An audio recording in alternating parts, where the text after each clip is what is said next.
This morning on DC News Now, we're talking about Hurricane Ian, now a Category 3 storm moving over parts of western Cuba, then eventually will climb its way closer towards the Florida west coastline. I'll have more details and the timing coming up. And also coming up, preparing for the worst, how people in Florida are getting ready for the storm moving in their direction. And gearing up to walk out, why students in Northern Virginia are planning to leave the classroom and protest today. And pushing to get people back on Metro, how the district is working to boost ridership on the rail.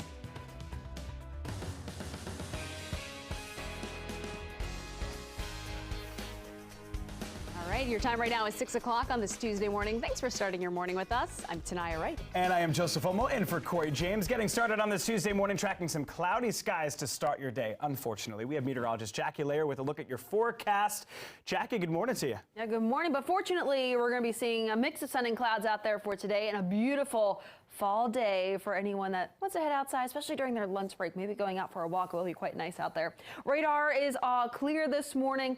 We care about that chance for maybe that spot shower, though, to pop up back out towards western Maryland as well as parts of West Virginia, mainly those higher elevations. We do have this trough, that dashed line on your screen. Yes, that's an area of elongated low pressure, and that's advancing closer towards our area. So again, that could spur up a chance for a spot shower or two for the mountains region.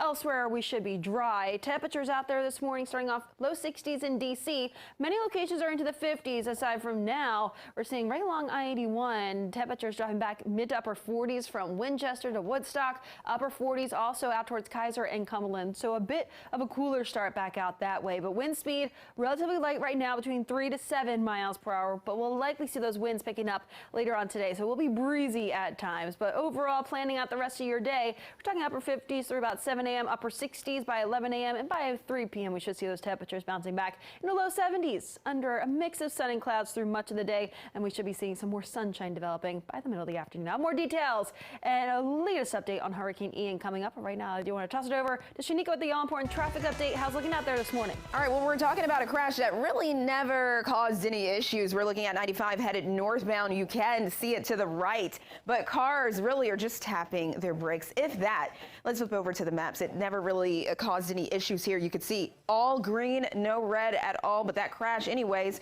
in case you're traveling on 95, happened right near 123 northbound. Southbound lanes are looking good as well. 66 east and west through Centerville, Fairfax, even with the work zone, all looking clear right now. And then overall, everything green at this hour. Maybe 295 DC right near Kenilworth Avenue will slow down just a bit. That Capitol Beltway right near 202 is still flowing freely. All right, over to you.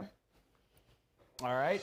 Our thanks to Jackie and Shanika for starting us off this morning. Students across Northern Virginia, they are planning to walk out of school. Why? They're protesting a new controversial policy proposed by Governor Glenn Youngkin that takes aim at transgender students. That's right. Our Christy Matino is live this morning in Northern Virginia. So Christy, students have walked out before. Why are they planning to do this again? Well, these are the revised model transgender policies released by the Virginia Department of Education. This is what has so many students across Northern Virginia at nearly 100 schools so upset. And today they are now asking the VDOE to revoke these draft guidelines. Here's one of these revisions. It says personnel shall refer to each student using only the pronouns appropriate to the sex appearing in the student's official record. That is male pronouns for a student whose legal sex is male and female pronouns for a student whose legal sex is female. These revisions also include students having to use bathrooms assigned to their sex. So now students are saying they're scared these new policies might mean they would be forced to come out to their parents against their will. And this isn't the first time students have made their frustrations heard. So back in August, Fairfax County students protested against separating family life education courses by gender, saying non-binary students may feel excluded as to whether they fit into the boys class versus the girls class. So again, as we were saying, lots of walkouts planned today all across Northern Virginia. We're going to be seeing them in Arlington, Loudoun County, Prince William County, especially in Fairfax County. 27 schools are planned to start walking out, and that's going to begin around 8:45 this morning. So stay with DC News Now, because we have a live interview coming up with one of the students here who goes to McLean High School. We're also going to be heading over to James Madison High School for that first rally that does start a little bit later this morning. In McLean, Christy Matino, DC News Now. All right, Christy, we will stay tuned for that. Thanks so much for that live report. Well, happening tonight, D.C. Public Schools, they will host the second community listening session, hoping to use community feedback to ramp up improvements in the district. That event will be held tonight from 6 p.m. to 8 p.m. at Ron Brown High School. This is in Northeast. It's open to all members of the community. Your time right now is 6:05. Covering Metro this morning, it could soon be cheaper for people living here in the district to take public transit. The Metro for D.C. Amendment Act was passed by a council committee on Monday. If it's approved by the entire council, people living in D.C. could sign up to receive $100 a month on their Smart Trip card to be used for Metro rail or buses. Now, the money would not roll over month to month. The bill also allocates $10 million a year to improve service and reliability. The goal is to make transit more affordable for everyone. Riders we spoke to support it. Yeah, it will save me money for like the transportation, especially like I'm a student now. That would be awesome. I mean, I think that they should do more to support people not driving in the city. Now, some people would not qualify, like federal workers who get stipend for Metro already through their jobs, or D.C. public school students who have their own program. The move still needs full council approval to get underway. All right, new this morning, Prince George's County Executive Angela also Brooks is announcing an enhanced beautification plan to keep county streets clean. She's calling it a litter and mowing blitz, which will quadruple the county's cleanup efforts over the next 120 days. The county executive is also calling on the community to help keep litter off the streets of Maryland's second largest county. All right, developing now, calls to stop spiking the rent. People who live in Laurel, Maryland, they are claiming they almost got priced out of their homes because it became too expensive to live there. Now those renters are asking the city council for help. Take a listen. I received a letter from our new landlord who told me that I had to move in 60 days or my rent would increase double to $1,600. I didn't know what I was going to do. You know, I was in tears. My parents are like, move back home. I've been here 17 years. I don't want to move back home. So they want to stay in Laurel. They love our city. And therefore, that's why we have to do something to regulate these landlords that are jacking these rents sky high.